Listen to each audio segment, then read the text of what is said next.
Μία από τις αγαπημένες φράσεις του Αγίου Παϊσίου του Αγιορείτου ήταν «Κοίταξε, μην τα βάζεις όλα μέσα σου, αλλά όταν περάσεις από τον μπακάλι, αγόρασε και καμία οκά διαφορία». Και καλά, πως ένας Άγιος στην ουσία σου λέγει και σε προτρέπει να γίνεις αδιάφορος? Σαφέστατα και μπορεί, γιατί γνωρίζει τον εσωτερικό κόσμο, εκείνο που συνομιλεί και στον οποίο αναφέρεται. Ένας πολύ ευαίσθητος άνθρωπος, ένας κλειστός και λίγα ευσυγκίνητος, αν δεν θωρακίσει πνευματικά τον εαυτό του, όχι αδιαφορώντας, αλλά ιεραρχώντας τις αξίες και τα μη ουσιώδη. Αυτός ο άνθρωπος μπορεί να φτάσει στα άκρα, να πιεστεί υπέρ των μέτρων, να συντριβεί και να απελπιστεί. Μπροστά σε αυτό το κίνδυνο, λοιπόν, ο Άγιος, βαθύς γνώσης της ψυχοσωματικής οντότητας και εν γέννη ανθρωπολογίας και ανατομίας του προσώπου, προνοεί, προστατεύει, προφυλάσσει, επιτηρεί, επισκοπεί και σώζει. Λοιπόν, μην τα βάζεις κι όλα μέσα σου.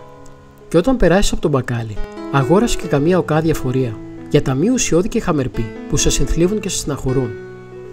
Όταν βλέπουμε κάτι άσχημο, να το σκεπάζουμε και όχι να το διαπομπεύουμε. Δεν είναι σωστό να γίνονται γνωστά τα ηθικά παραπτώματα. Ας υποθέσουμε ότι στον δρόμο υπάρχει μια καθαρσία. Ένας συνετός άνθρωπος, αν περάσει από εκεί, θα πάρει μια πλάκα και θα τη σκεπάσει, για να μην προξενεί αηδία. Ένας ασύνετος όμως, αντί να τη σκεπάσει, μπορεί να αρχίσει να την ανακατεύει και να σκορπίσει περισσότερο τη δυσοδεία της. Έτσι και όταν αδιάκριτα δημοσιοποιούμε τις αμαρτίες των άλλων, προξενούμε μεγαλύτερο κακό. Μία μάνα, όταν έχει μία κόρη που είναι πόρνη, δεν τη διασύρει και δεν την εξευτελίζει μπροστά στους άλλους, αλλά κάνει ό,τι μπορεί για να αποκαταστήσει το όνομά της. Θα πουλήσει ό,τι έχει και δεν έχει, και θα την πάρει να πάνε σε άλλη πόλη. Θα κοιτάξει να την παντρέψει για να διορθώσει έτσι την παλιά της ζωή. Αυτός ακριβώς είναι και ο τρόπος της Εκκλησίας. Βλέπεις, ο καλός Θεός μας ανέχεται με αγάπη και δεν θεατρίζει κανέναν, αν και γνωρίζει τα χάλια μας ως καρδιογνώστης. Και οι Άγιοι ποτέ δεν πρόσβαλαν αμαρτωλό άνθρωπο μπροστά στον κόσμο, αλλά με αγάπη, με λεπτότητα πνευματική και με τρόπο μυστικό βοηθούσαν για τη διόρθωση του κακού. Εμείς όμως, αν και είμαστε αμαρτωλοί, κάνουμε το αντίθετο, σαν υποκριτές. Πρέπει να προσέχουμε, να μην παρεξηγούμε εύκολα και νομίζουμε πως ό,τι κάνουν οι άλλοι είναι κακό. Εάν θέλεις να βοηθήσεις και εσύ την Εκκλησία, είναι καλύτερα να κοιτάξεις να διορθώσεις πρώτα τον εαυτό σου, παρά να κοιτάς να διορθώσεις τους άλλους. Αν διορθώσεις τον εαυτό σου, αμέσως διορθώνεται και ένα κομματάκι της Εκκλησίας. Εάν φυσικά αυτό το έκαναν όλοι, η Εκκλησία θα ήταν διορθωμένη. Αλλά σήμερα οι άνθρωποι ασχολούνται με όλα τα άλλα θέματα εκτός από τον εαυτό τους. Γιατί το να ασχολείσαι με τον εαυτό σου έχει κόπο, ενώ το να ασχολείσαι με τους άλλους είναι εύκολο. Εάν ασχοληθούμε με τη διόρθωση του εαυτού μας και στραφούμε πιο πολύ στην εσωτερική δράση παρά στην εξωτερική, δίνοντας τα πρωτεία στη θεία βοήθεια, θα βοηθήσουμε τους άλλους περισσότερο και θετικότερα.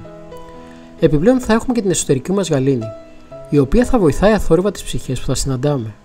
Γιατί η εσωτερική πνευματική κατάσταση προδίδει την αρετή της ψυχής και αλλοιώνει ψυχές.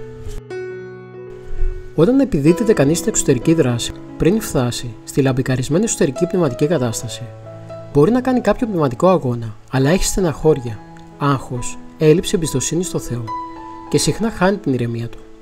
Αν δεν κάνει καλό τον εαυτό του, δεν μπορεί να πει ότι το ενδιαφέρον του για το κοινό καλό είναι καθαρό.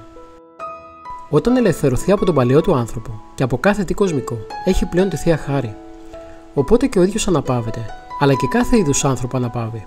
Αν όμως δεν έχει χάρη Θεού, δεν μπορεί ούτε στον εαυτό του να επιβληθεί, ούτε τους άλλους να βοηθήσει για να φέρει θείο αποτέλεσμα. Πρέπει να βουτυχθεί στη χάρη και ύστερα να χρησιμοποιηθούν οι αγιασμένες πλέον δυνάμεις του για τη σωτηρία των άλλων.